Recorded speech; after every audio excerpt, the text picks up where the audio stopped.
Good morning বন্ধুরা, কেমন আছো তোমরা সবাই? আশা করছি সবাই খুব ভালো আছো, সুস্থ আছো। আমিও কিন্তু ভীষণ ভালো আছি। তো বুবাই লিপিস ওয়ার্ল্ডের আরও একটি নতুন ব্লগে তোমাদের সবাইকে ওয়েলকাম।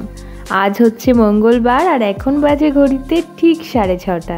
তো এখন থেকেই তোমাদেরকে সাথে নিয়ে আজকের ব্লগটা স্টার্ট করলাম। বন্ধুরা দেখতে থাকো। আই হোপ যে আজকের ব্লগটিও তোমাদের ভীষণ ভালো লাগবে। তো তোমাদেরকে আগের ব্লগে বলছিলাম না যে আমি বাড়ি না থাকলে একটু অসুবিধাই হয়ে যায় এই মানুষটির। তো দেখলে বুঝতেই পারছো ঘরটাতে কত পরিমাণে আর কি ধুলো পড়েছে। তো প্রত্যেক দিন যেহেতু পরিষ্কার করে নিতাম, এত এত ধুলো আর পড়তো। আর সিংহাসনের না পেছনের দিকটাই বেশি পরিমাণেই ধুলো পড়ে, আর ওইগুলো রেগুলার পরিষ্কার করে না নিলে ওরকম আরও জমতে থাকে। ওটা ধরো কেমন ধরনের আর কি কালো কালো এক ধরনের মাটি উঠতে থাকে, জানো তো। ওই পিঁপড়েই মনে হয় নিয়ে আসে এই মাটিগুলো। তো যাই হোক, ওইগুলো রেগুলার যদি পরিষ্কার করে না নেওয়া হয় তো অনেকটাই ওখানে জমে যায়। আর যেহেতু ঠাকুমার বয়স হয়েছে, ঠাকুমার অত পেছনের দিকটা মানে এদিক ওদিক খুঁটিয়ে তো ঝাড় দিতে পারে না, তাই একটু অসুবিধাই হয় আমি বাড়ি না থাকলে। তো যাই হোক, আমি তো ঘর বাড়ি সুন্দর করে ঝাড় দিয়ে নিয়েছি, একেবারে ধুলোবালি সব যা ছিল বার করে দিয়েছি। আর তারপরে চলে এসেছি উঠান ঝাড় দিতে। আমার ঘরের কাজকর্ম মোটামুটি কিন্তু কমপ্লিট। আমি তারপরে ঠাকুমার ঘরে গেছিলাম। তো ঠাকুমা বললো ঠিক আছে, তুই তাহলে উঠান ঝাড় দে, আমি তাহলে ঘরটা মুছে নিই। তো মিলেমিশে কাজগুলো করলে কিন্তু বেশ তাড়াতাড়ি কাজটা হয়েও যায়। আর দেখতেই পাচ্ছ এখনও কিন্তু কোনো রোদ ওঠেনি। অনেক সকাল সকালই ঘুম থেকে উঠে যত সম্ভব পারি আমি কাজগুলো করে নেওয়ার চেষ্টা করি।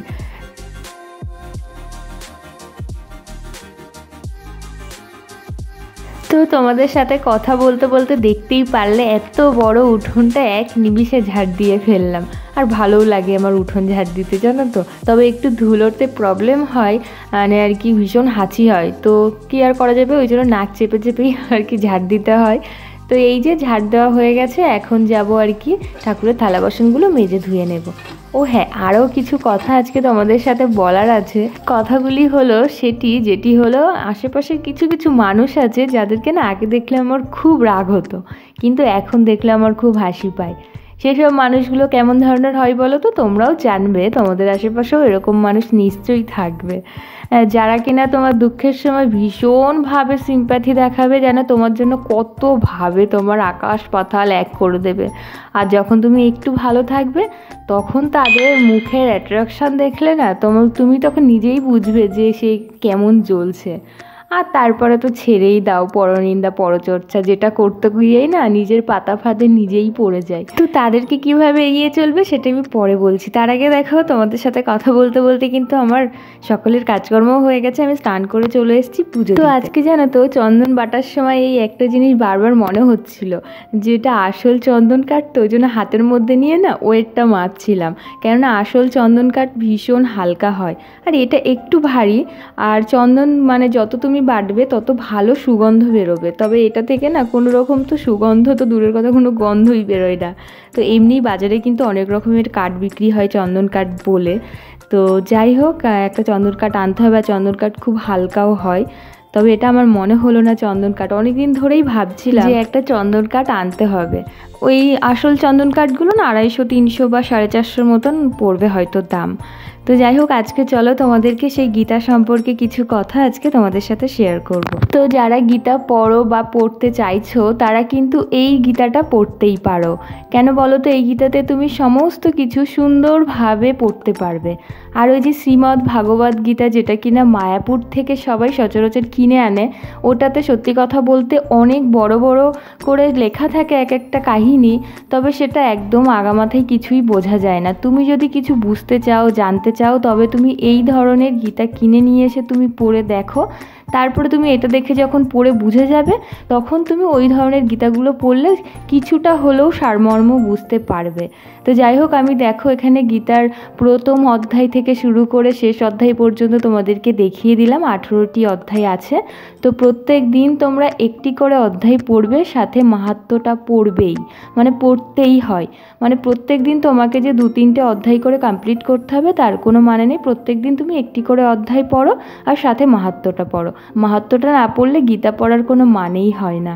তো এই মানে বইটা আমি তোমাদেরকে সাজেস্ট করতে পারি, এটা পড়ো, ভীষণ ভালো হবে। আর যদি কোনো কিছু তোমাদের জানতে ইচ্ছা করে অবশ্যই আমাকে কমেন্ট করো, আমি তোমাদেরকে নিশ্চয়ই বলে দেবো। তো তারপরে দেখো পুজোটা আমি শেষ করে দেন চলে এসেছি রান্নাঘরে রুটি করার জন্য। আর এই রুটিগুলো করতে এসে এত ভালো লাগছিল, মানে আটাগুলো এত ভালো কি বলবো, একদম পুরো নরম তুলতুল করছিল। অন্যদিন সচরাচর রুটি করতে কিন্তু ভীষণ বিরক্ত লাগতো গেল না, কিন্তু আজকে না ভীষণ ভালো লাগছিল, আটাটাও ভালো, রুটিগুলো এত নরম হয়েছে সে কি বলবো। তো চলো প্রথমেই যেই বলছিলাম পরনিন্দা পরচর্চা যারা আর কি করে, তো সেই কথাগুলো তো আমার উপলব্ধি থেকে আমি আমার মানে একটাই কথা বলতে পারি যে হয় তাদেরকে এড়িয়ে চলো, আর এড়িয়ে চলতে না পারলে তারা যেমন আছে তেমন থাকুক, তুমি তোমার মতন থাকো, এটাই ভালো হবে। তাহলে দেখবে একটা সময় ঠিক নিজের পাতা ফাঁদে নিজেরাই ফেসে যাবে, এটাই হয় সচরাচর।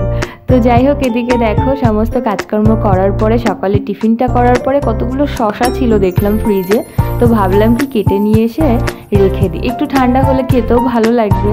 আর শশা খাওয়া ভীষণই ভালো, আর শুধু জল খেতে না ভীষণ কষ্ট হয় বলতে পারো। তো তাই জন্য ওই শশাগুলোও কেটে নিলাম এক প্লেট পুরো, দেখতেও বেশ ভালো লাগছিল। তো এইভাবে কেটে নিয়ে গিয়ে রাখি, দুপুরবেলার দিকে খাওয়া যাবে।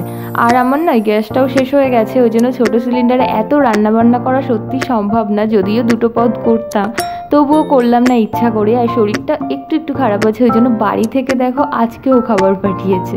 তো কিছু রান্নাবান্না ছিলই, আর মা পাঠিয়েছে এখানে কাতলা মাছ দিয়ে, সজনা ডাঁটা দিয়ে, পটল দিয়ে, আলু দিয়ে ঝোল পাতলা, আর আম ডাল, যেটা কিনা আমার একদমই পছন্দ না, এটা তোমাদের দাদাভাই খাবে।